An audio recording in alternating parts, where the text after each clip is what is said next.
So let me walk you through why I know this was a setup. So, and why Patrick Bet-David had an opportunity to be honest with me, but chose dishonesty. So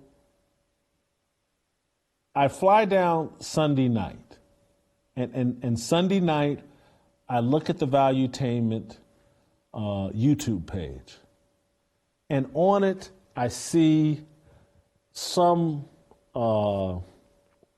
reference to emergency podcast about criminal justice reform or something along those lines. And it says it's going to start at 9 a.m. or 9 a.m. or 8 a.m. Whatever time it said, it was the time that I was like, hold on, that's when my podcast with Patrick Bet-David is. That's odd.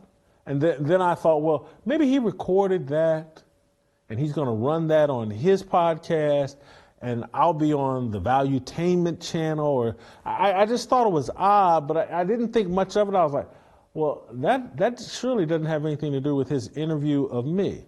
That was the first thing that raised my eyebrows. I wake up the next morning, and the car service driver, it's the same one that took me to the wrong hotel the night before, he sends me a text saying that, hey, something about picking me up at 9 a.m. or 8:45 a.m. And I'm like, well, the thing starts at 9 a.m. And you know, how could he pick me up at that time? And so I'm downstairs, like the email says, pick up at 8:30 a.m. I'm down, and I text him, hey, I'm ready to go. I'm downstairs. And he said, hey, give me 1 minute. He pulls around, picks me up, and he takes me on a 15-minute drive to the studio. And during this drive, a producer calls him, and the producer's on speakerphone, and he says to the driver that, hey, don't bring Jason to the front. Bring him around to the back entrance. We want him to come in through there. And the guy says, okay. Or first thing he said is, Jason's in the car with me. And so I think that was letting the guy know that he could hear me, that I could hear him. And then the guy tells him, hey, bring him around to the back. We don't want him to come in through the front. Guy says, okay. So we come in through the back entrance. Again, at this time, I'm not thinking anything. Just no red lights are flashing. But after I walk out, after I decide, let me call an Uber, and I'm leaving, I call an Uber, comes and picks me up at that UPS store at the strip mall, and it's hilarious. The Uber driver takes me back to my hotel, and he pulls up, and I go, hey, man, this ain't my hotel. And he goes, yes, it is. I go, this ain't my hotel. My hotel's 15 minutes away. Because literally, he drove me back to my hotel in 2 minutes. And I'm like, this ain't my hotel. My hotel is 15 minutes away. This is crazy. And then I look out the window, and I go, hold on, this looks like my hotel. And it's like, this is my hotel. And I'm going, it was a 15-minute ride that included, I think we got on the highway to get to the studio, and the guy taking me back, I think, made 2 left turns, and I was at my hotel. I could have walked from my hotel to the studio. And so I was like, this doesn't make sense. And I go, oh, these guys were killing time. They called and asked this driver in front of the offices. And I go, that must be Roland Martin. And then so I start hunting down. I go to social media. I go, I wonder what state Roland Martin is in. Because at that time, I'm thinking, when I was over at the studio, I was like, I wonder if they were having Roland Martin over Skype or whatever. And then I discovered through social media, like, well, Roland Martin's down in Florida too. And so they had Roland Martin at the studio and had the driver give me the runaround because they didn't want me to run into Roland Martin at the studio. And so it just like all the lights all start coming on, like, oh, this was a setup from word go, and they were going to all these machinations to keep me and Roland Martin separate from each other. And that's again why I don't know if Roland Martin was in on this at all. I probably right now think he wasn't in on it, that this was something Patrick Bet-David and his crew decided they were going to pull off.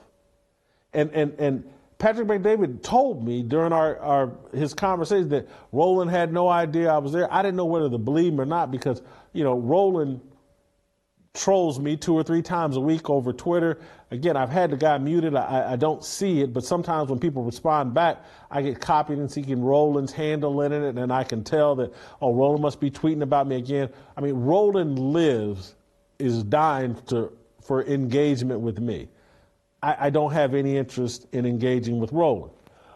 And so then when I get a ride back to Miami International Airport, 30 minutes away, I'm done with Valuetainment and the ride that they set up with me. So I call my own Uber. This is around 1 o'clock Eastern time. And sure enough, the Uber driver shows up immediately within 60 seconds. And it's the same driver that had been taking me around for Valuetainment. And I'm like, why are you still here? What is going on? I can't believe it's you. And so we get in his car. I get in his car. I'm going to let the guy drive me to the airport or whatever. And I go, hey, man, are you involved in this scam that Valuetainment has been playing on me? Is that why you took me on a 15-minute ride to their studio? And the guy admits that, yeah, they told me around and just take your time and kill some time. Don't get him here until a certain time. They told him to do that. And I go, do you know why? He goes, no, I'm just doing what they asked me to do.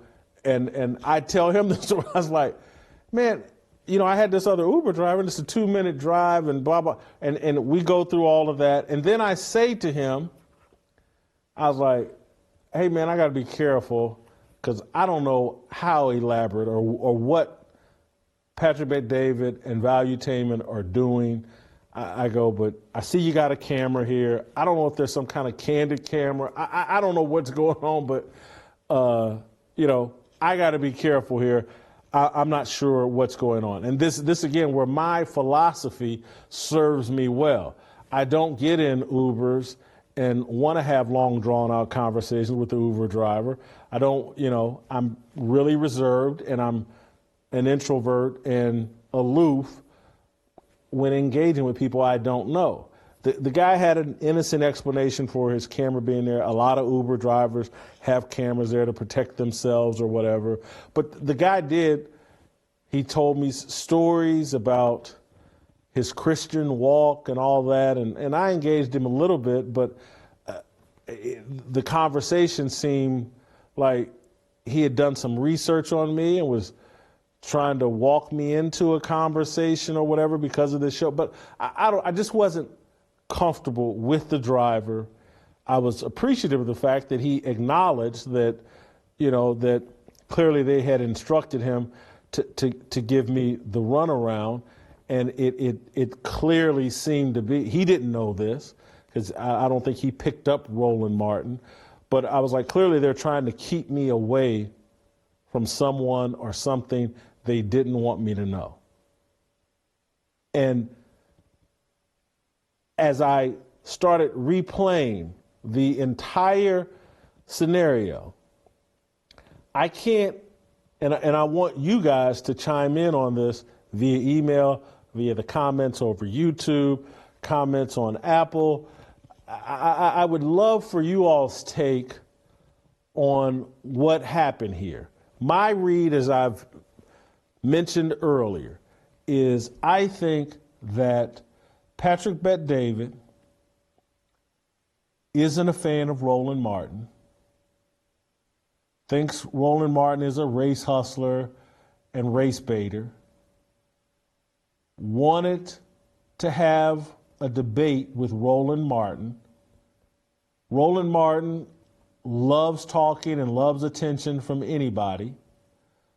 Probably was down in Florida, offered himself up to Patrick Bet-David, because that's Roland's job. Go pick fights with people that disagree with the left, defund the police, anything the Democratic Party is promoting. It's Roland's job to go pick a fight with them, and then use all the tactics they trained him in, and deflection and distraction and filibustering, and to use all those tactics, and then you get a nice little clip out of it rolling. It looks like, I took on so-and-so, and look how I mistreated them or blasted them, blah, blah, blah.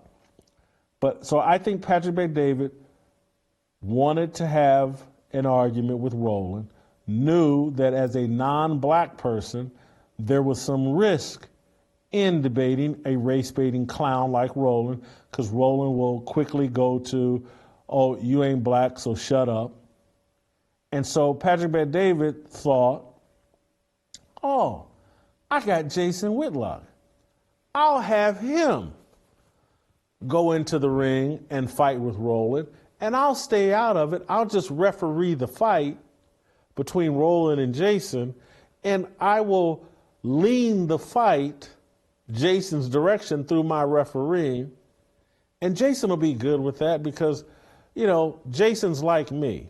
He doesn't really care about truth. He just wants to be popular. He just wants to have viral videos and whatnot. And that's not me. I actually do care about honest engagement and discussion. And I'm not afraid of it. As again, I invited Roland to my home, sat down with him for 2 hours, gave him all the time in the world, dealt with the fact that he wasn't there to interview me or hear me out.